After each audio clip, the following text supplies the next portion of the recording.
Hi, my name is Bishop David G. Evans, and I'm grateful for the opportunity today to have this conversation with you. To my good friend, John Harmon, and all of those that make it possible for the African American Chamber of Commerce of New Jersey to do its great work. It's an honor for me to be with you today, and this conversation is extremely important, not only to our community and our region, but I believe to the nation. My civil rights, social justice experience is quite unusual. I'm a 68-year-old male, and I can remember my grandfather telling me stories of in his early 20s when the Ku Klux Klan showed up at his home, the home of him and my grandmother. When he was a young man, they were young married, and they showed up with crosses burning and the hoods on and threatening to kill him.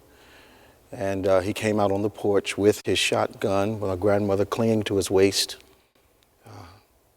and told 2 or 3 of the Klansmen that you will kill me tonight, but some of you are going with me.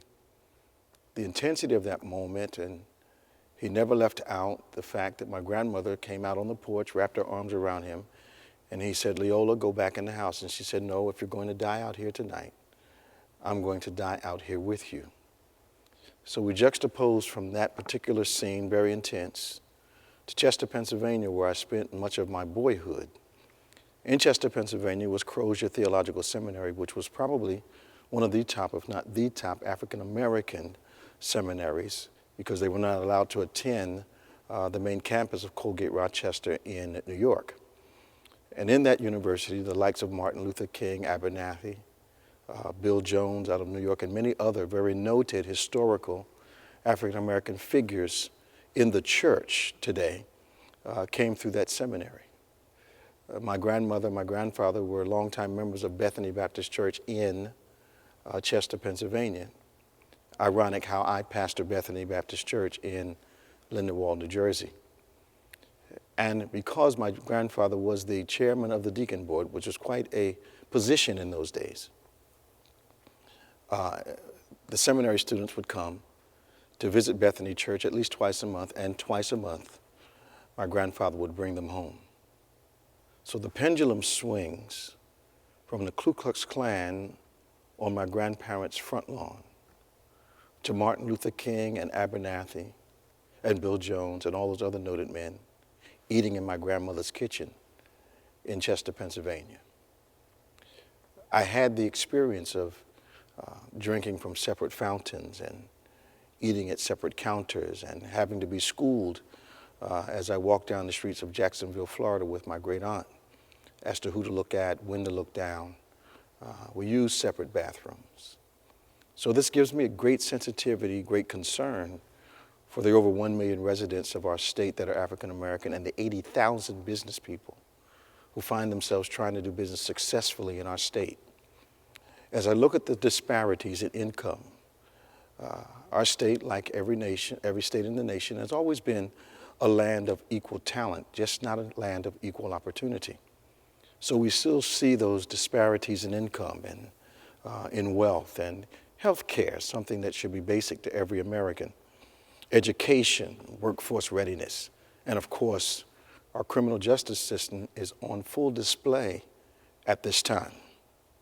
So our history, our civil rights history, our labor history is often overlooked as though we have not contributed to the success of this nation when it was our free labor in slavery and underpaid labor afterwards that helped America become truly great. The need to acknowledge our contributions has always been there. Sometimes we have not been acknowledged as much as we should, even though history speaks very loudly that African Americans have contributed to some of the primary, some of the main innovations that we enjoy now in this country. You see, we've got equal talent, but we don't have equal opportunity. We're innovators, extraordinarily talented, but I like our resilience and our desire to make a difference as a community. It is my hope today that we begin to inspire the generation coming behind us and help them understand that in New Jersey, we are competitive, but we need to be even more competitive, and we can become competitive as a state if all of our human collateral, all of our resources are brought together. We can be stronger. Barriers can be broken both socially and economically. Not just for everyone here, but especially for African Americans who still lag behind. When I think of us having an African American president not long ago, and the hypnotic effect that it had on the consciousness of those, even us, that went through the civil rights era ourselves, where we thought things had gotten better, it makes me think that we have not journeyed nearly as far as we thought we have. We've had a journey, but we have not traveled very far. You see, there is an accountability issue, self-acknowledgement issue that goes along with progress.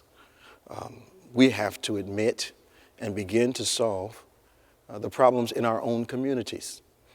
Acknowledging that there are problems there, acknowledging that there is some accountability needed before we can move forward, does not eliminate the possibility or the demand that those around us also continue to take responsibility for the conditions, for the systems that we now enjoy, but also the systems that limit our abilities to be successful.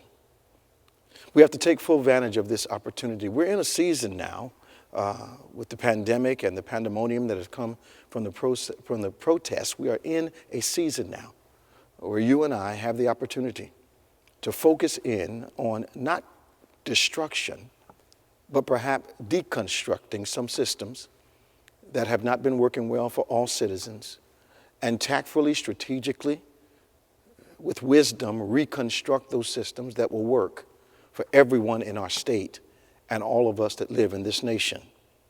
So we have to collectively come together, connect people, connect organizations, churches, denominations, ethnicities, reconnect around this one basic thing. All of us are made in the image and likeness of God. We have to understand the difference that being racial is not necessarily racist. When I'm racist, I'm telling God that I don't agree with the way you've made an individual. But when I'm racial, I have the ability to be proud of who I am, yet not diminish who you are. So all lives do matter, but Black lives matter, Hispanic lives matter, Asian lives matter. But we're in a situation where the cry, Black Lives Matter, absolutely is a response to the conditions that have perpetuated.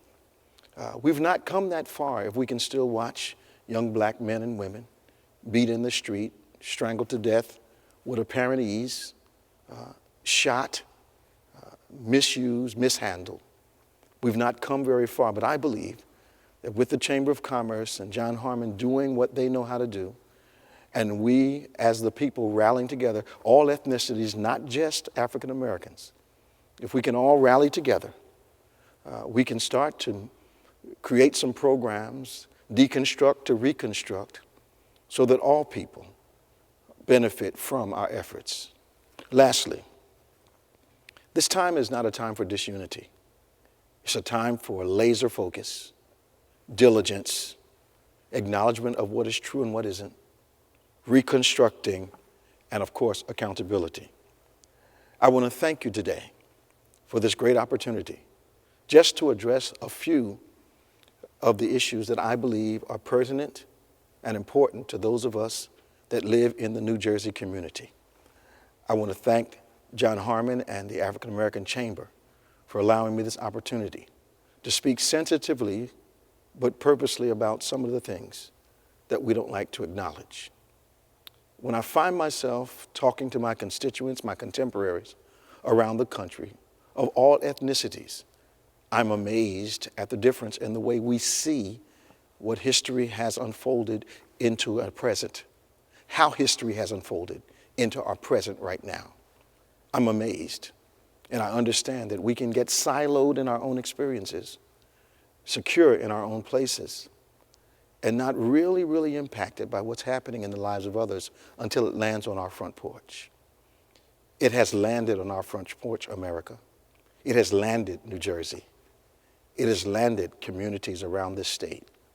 And we can do one of two things. We can either sit still and allow this time to pass us and not impact history, or we can stand up and stand together with agencies like the African American Chamber of Commerce and watch the equality that we speak of not be a threat to the majority, not be a threat to those that are oppressing, but a great idea, a grand idea, that indeed all men and women are created equal. I thank you for this opportunity.